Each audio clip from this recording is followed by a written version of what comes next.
Entertainment और music से जुड़े किस्से सुनने के लिए आज ही सब्सक्राइब करें। दोस्तों, अगर आप किशोर दा के फैन हैं तो उनके गाने सुनते भी जरूर होंगे।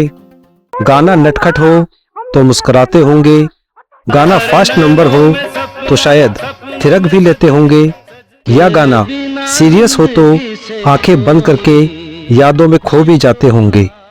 गाने का जैसा मूड हो, ज्यादातर सुनने वाले रिएक्ट भी वैसे ही करते हैं। इसी तरह अगर आप किशोर दा का कोई इंस्पिरेशनल यानी प्रेरणादायक गीत सुनेंगे तो आप कैसे रिएक्ट करेंगे, ये आप कमेंट बॉक्स में कमेंट करके बताना।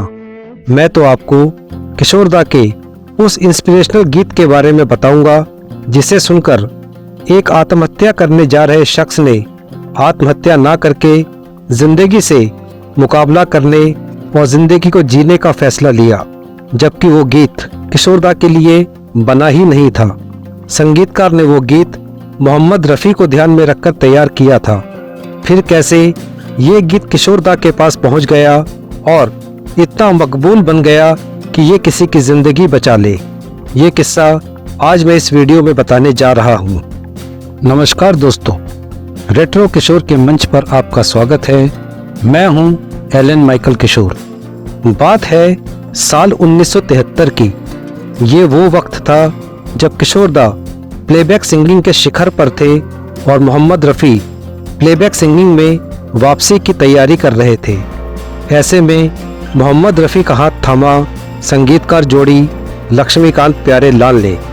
लक्ष्मीकांत प्यारेलाल अपने शुरुआती वक्त से ही रफ़ी साहब की बहुत इज्जत करते थे और उन्हें पिता समान मानते थे। उस समय लक्ष्मीकांत प्यारेलाल फिल्म दोस्त का संगीत तैयार कर रहे थे और एक सोलो फीमेल गीत को छोड़कर बाकी सारे गीत रफ़ी साहब से गवाने का फैसला किया गया। एक गीत रफ़ी साहब की आवाज़ में रिकॉर्ड हो गया। ये है कैसे जीते हैं भला, हमसे सीखो ये अदा। लक्ष्मीकांत प्यारेलाल ने दूसरे गीत की धुन रफ़ी साहब को सुनाई।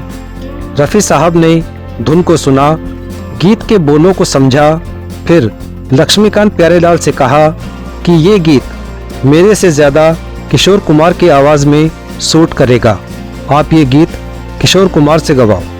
लक्ष्मीकांत प्यारेलाल ने मोहम्मद रफ़ी से इस बारे में ज़्यादा चर्चा नहीं की और उनकी बात मान ली, क्योंकि लक्ष्मीकांत प्यारेलाल जानते थे कि अगर रफ़ी साहब ने ऐसा कहा है तो ये गीत के लिए ठीक ही होगा।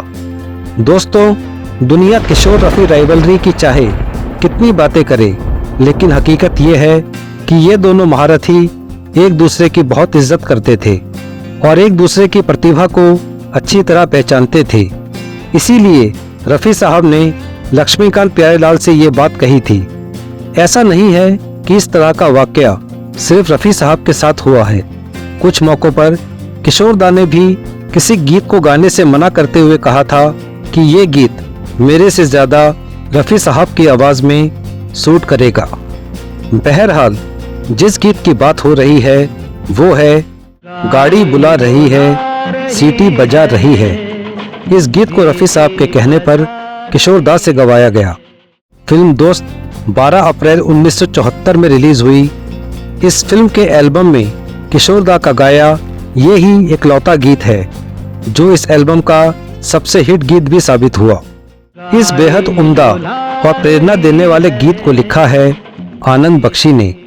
अपने एक इंटरव्यू में आनंद बख्शी ने बताया था उनके पास एक फैन की चिट्ठी आई थी जिसमें उसने लिखा था कि वो जिंदगी से परेशान था और आत्महत्या करने वाला था, लेकिन इस गीत को सुनकर उसमें जिंदगी जीने की उम्मीद जाग गई और अब वो अच्छे से जिंदगी जी रहा है।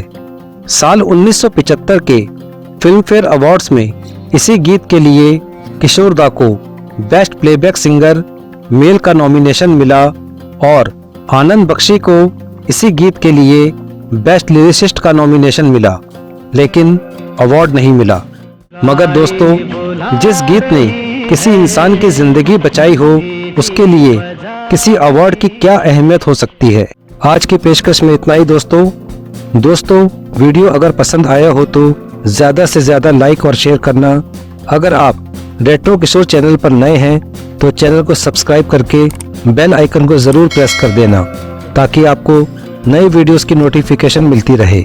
अब अगले वीडियो तक के लिए आपका दोस्त एलन माइकल किशोर आपसे आज्ञा चाहता है। नमस्कार।